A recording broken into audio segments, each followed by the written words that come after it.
What is up, guys? Nostalgia Overload Kackis here. Thank you so much for stopping by, and today we're going to be doing something I think that's really cool. In a recent Polygon interview, Bungie confirmed that when the Vault of Glass raid returns to Destiny 2 in 2021, they are going to be bringing back its iconic raid loot. Now, it might not be identical, but it will share substantial similarities, with Bungie saying that the D2 Fatebringer should feel like the D1 Fatebringer. And because your boy is an OG, I have access to all of the different Vault of Glass raid weapons in Destiny 1, so we're going to be going back and taking a look at gameplay with these weapons to jog the memories of the vets and to introduce the new players to what is going to be coming when VoG hits D2. And so, let's get started. But just before we do, there's only a couple of days left for the Advanced GG sale. If you use code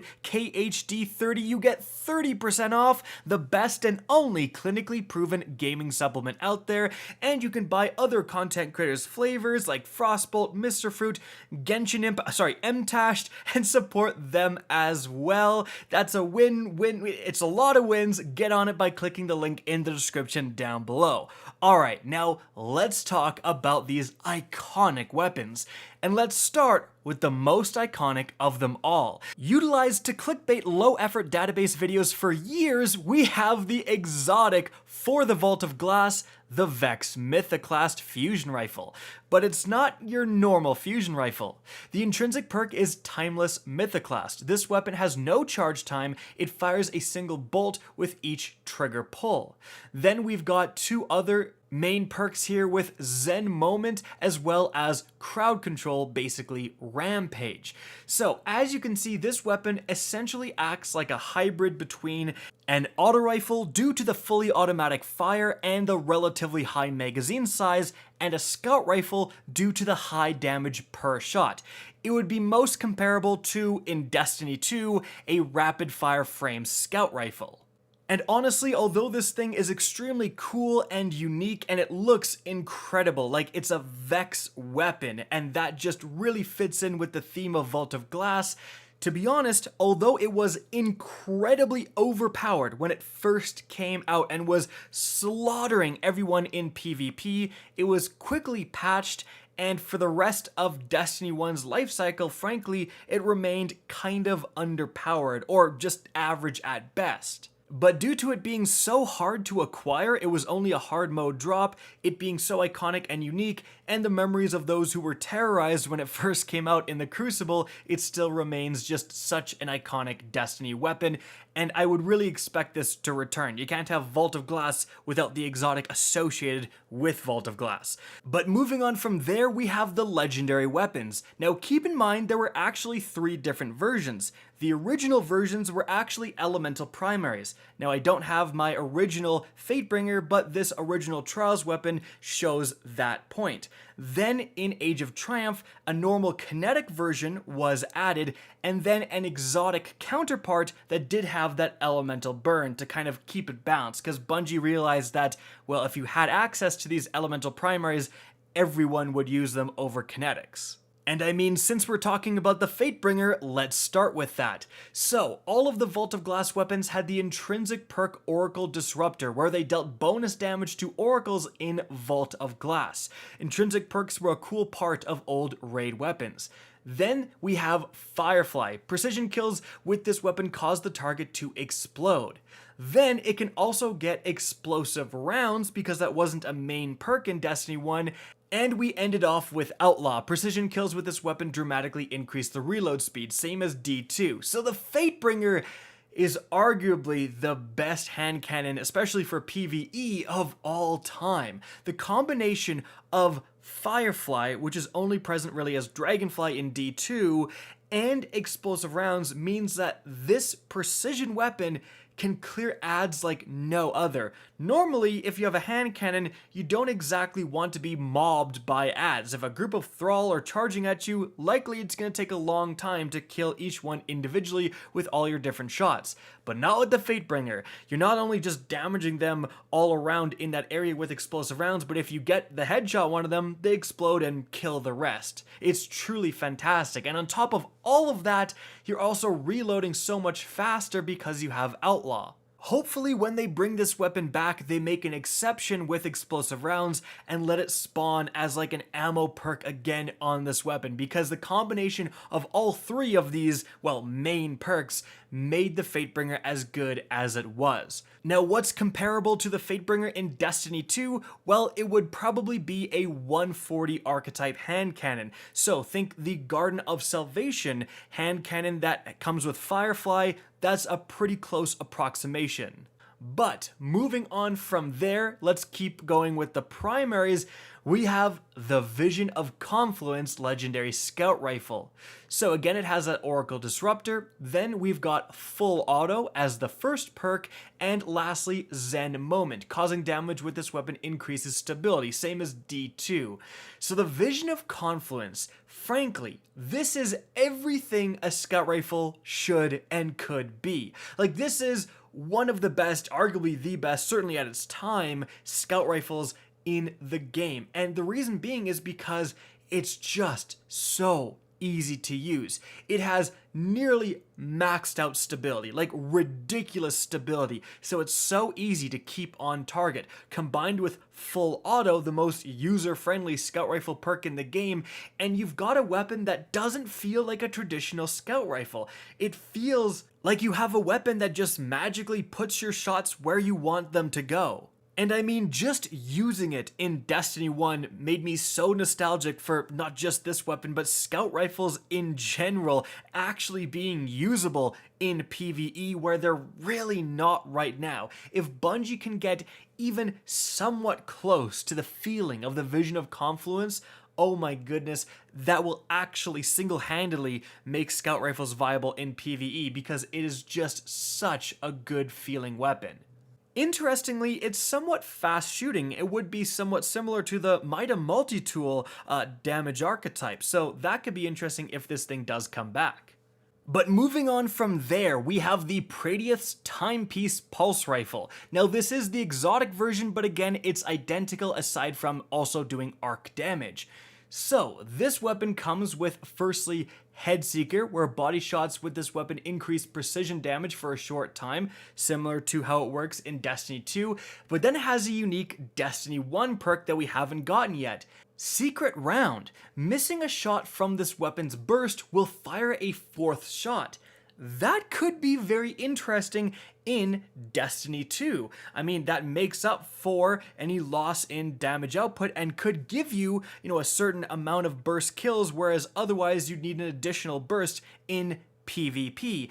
And speaking of, this would be a rapid fire frame pulse rifle for sure in Destiny 2. And we don't have a lot of those right now that aren't Sunset. In fact, I'm not even sure we have any. But this weapon was actually pretty darn solid.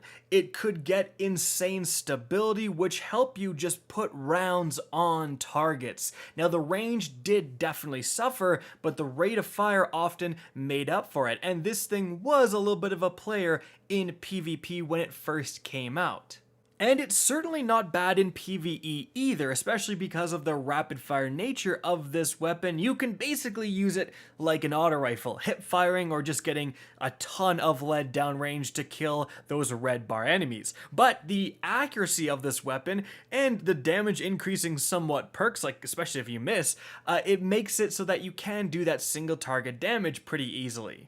But next up, we have the Atheon's Epilogue auto rifle. So, this weapon's two perks are, firstly, Persistence. This weapon grows more accurate the longer it's fired, kind of like dynamic sway reduction.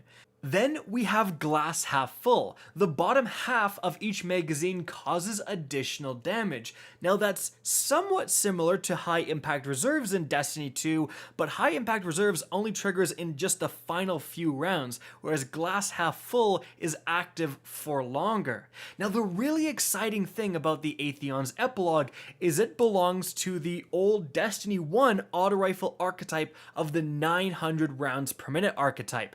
This is not present in Destiny 2. The closest thing we have is the 720 archetype, and that's kind of been replaced in favor of SMGs that can get 900 RPM. I think it would be really cool to reintroduce this weapon as a 900 or perhaps a new 800 rounds per minute auto rifle archetype that we don't have right now. Introduce some more diversity, Bungie. It can only help the game. Because if this is a 720, it just won't feel the same. But as for performance, it performs actually pretty well. These auto rifles, at moments, especially the Trials of Osiris one, slapped in PvP and in PvE. They're extremely good to use up close if you're being aggressive. A very great feeling weapon, and especially for its archetype, it was capable of some amazing stability. However, it's time to move on to the special weapons, and first off, we have the Found Verdict Legendary Shotgun. So, this weapon's perks are, firstly, full auto, which definitely adds to the user friendliness. Then, in the last perk slot, we have Final Round. The last round in a magazine deals bonus damage. So again, somewhat similar to high impact reserves, but this is packing all of the bonus, a more significant bonus, into that last shot. I think this would be the perfect thing to reintroduce into Destiny 2, a brand new perk, and with this weapon, it's very effective with it because the Found Verdict is just a good shotgun overall. It has great impact, not the highest damaging archetype, kind of somewhat in the middle, but also pretty solid range, and full auto means it can spit out its damage very easily. It's like, this is a great PvE weapon, especially because of the interaction with Final Round.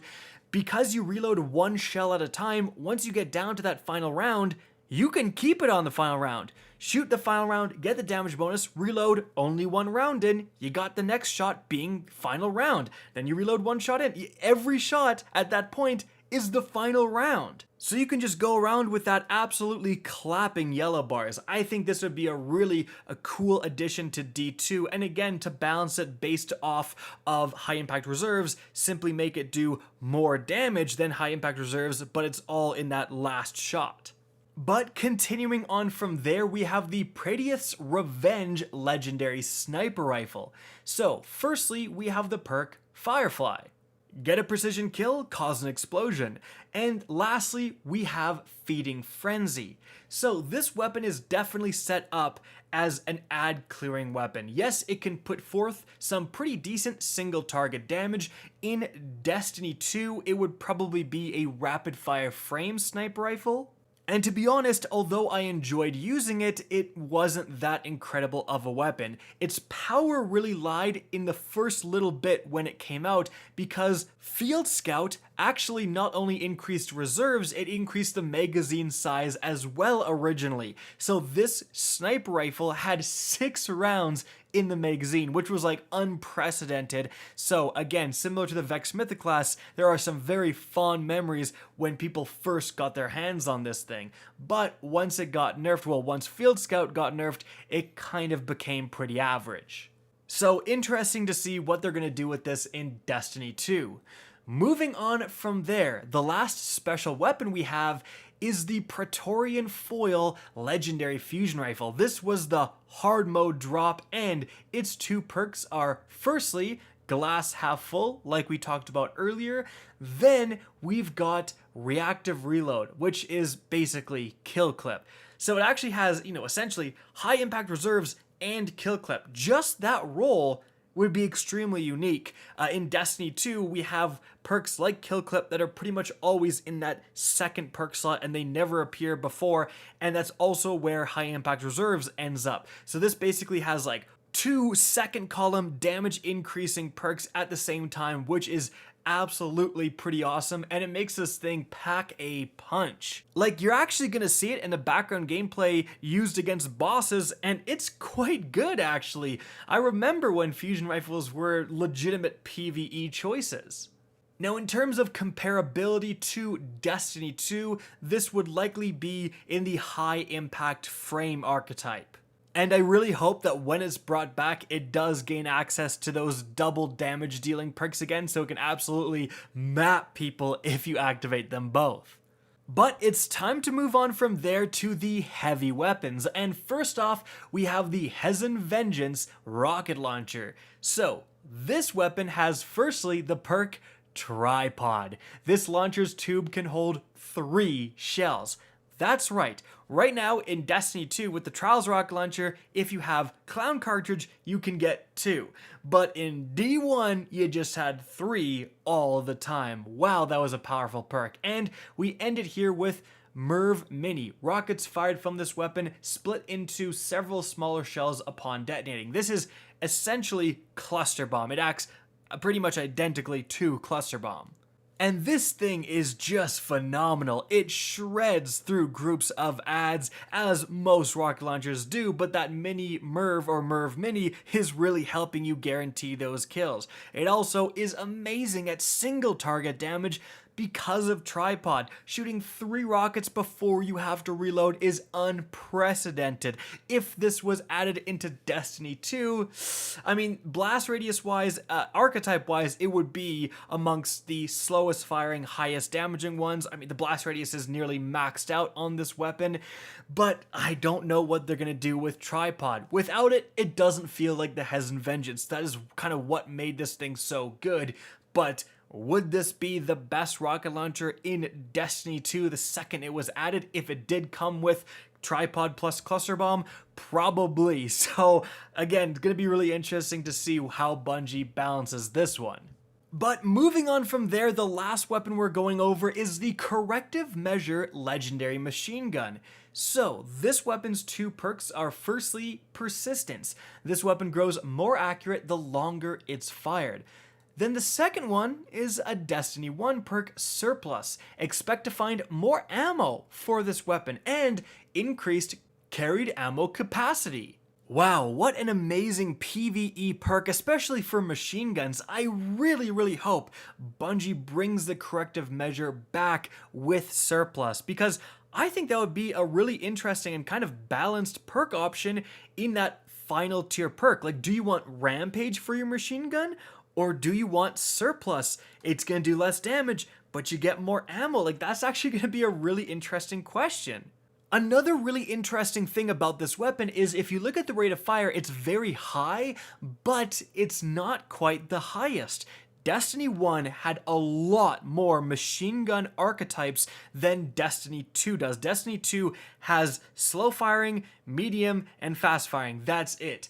Destiny 1, like, this would fit kind of in between the 450 Hammerhead archetype and the 900 Europa machine gun archetype. It would be about 800 750. So again, this is one of those things similar to the Atheon's Epilogue that I hope Bungie reintroduces as another archetype. We could definitely use another machine gun archetype. There's no way that Bungie figured out how to balance like 5 in Destiny 1, and now they can only balance 3. Like, get out of here, reintroduce it as like a 750 and have something new. But the performance of this weapon is great. This is one of the best machine guns for PvE in the game just because of the combination of Surplus, getting more ammo all the time, and Field Scout, so you can hold even more ammo. So this weapon is amazing for ad clearing. You can use it for long periods of time without having to switch off. It's just a great weapon overall. Very much looking forward to its return.